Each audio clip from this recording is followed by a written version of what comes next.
மகாராஷ்டிரா, ஜார்க்கண்ட் சட்டப்பேரவை தேர்தல் முடிவுகள் வெளியாகி கொண்டிருக்கின்றன. இது தொடர்பான கள விவரங்களை வழங்குவதற்காக நமது செய்தியாளர்களும் இணைந்திருக்கிறார்கள் டெல்லியிலிருந்து. அதே போல சிறப்பு விருந்தினர்களோடும் நாம் அரங்கத்திலிருந்து உரையாடி கொண்டிருக்கிறோம்.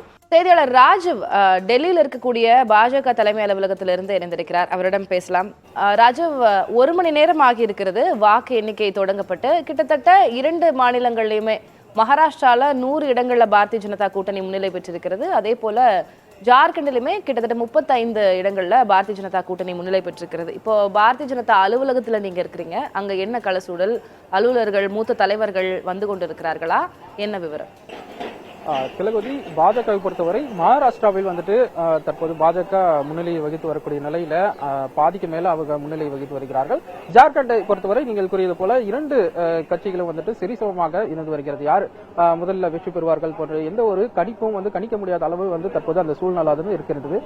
பாஜகவை பொறுத்தவரை பாஜக அலுவலகத்துல தற்போது ஸ்போக் பர்சன்ஸ் மட்டும் இங்க கட்சி அலுவலகத்துக்கு வந்திருக்கின்றார்கள். செய்தி தொடர்பாளர்கள் அவர்கள் சில டிவி சேனல்களுடைய அந்த டிபேட் ஷோக்களில் பங்கேற்று தற்போது இருக்கக்கூடிய நிலை குறித்து பாஜக நிலைப்பாடு குறித்து அவர்கள் விவாதத்தில் பங்கேற்று வரக்கூடிய நிலைதான் இங்கு இருக்கின்றது.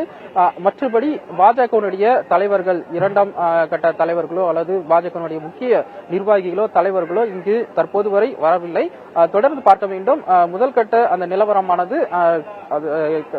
சரியாக 2 மணி நேரங்கள்ல தெரிய வரும். அதற்கு பின்பு அதனுடைய கட்சிக்கு எந்த அளவு ஆதரவு கிடைத்திருக்கின்றது, எந்த அளவு முன்னிலையானது பாஜக கூட்டணி முன்னிலை வகித்து வருகிறது என்பதை பொறுத்திருந்து பார்த்துவிட்டு அடுத்த அந்த நடவடிக்கைகள், அந்த ஆலோசனைகளாகட்டும் பாஜகவுடைய முக்கிய தலைவர்கள் இங்கு ஆலோசனையில் ஈடுபடுவார்கள் என எதிர்பார்க்கலாம் கட்டாயமாக. அதே போல காங்கிரஸ் கட்சி அலுவலகத்திலும் இதே நிலைதான் இருக்கும் என கூறப்படுகிறது. தற்போது பொறுத்தவரை இங்கு எந்த ஒரு கட்சி நிர்வாகிகளோ எந்த ஒரு முக்கிய தலைவர்களோ தற்போது வரை இங்கு கிடையாது.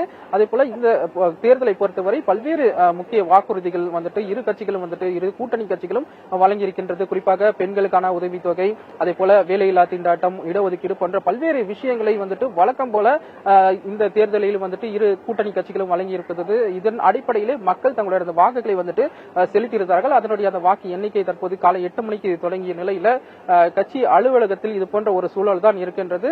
அதே போலதான் காங்கிரஸ் கட்சியினுடைய நிலையும் இருக்கும் என எதிர்பார்க்கலாம். திலகவதி, உங்களுடைய விவரங்களுக்கு நன்றி ராஜு.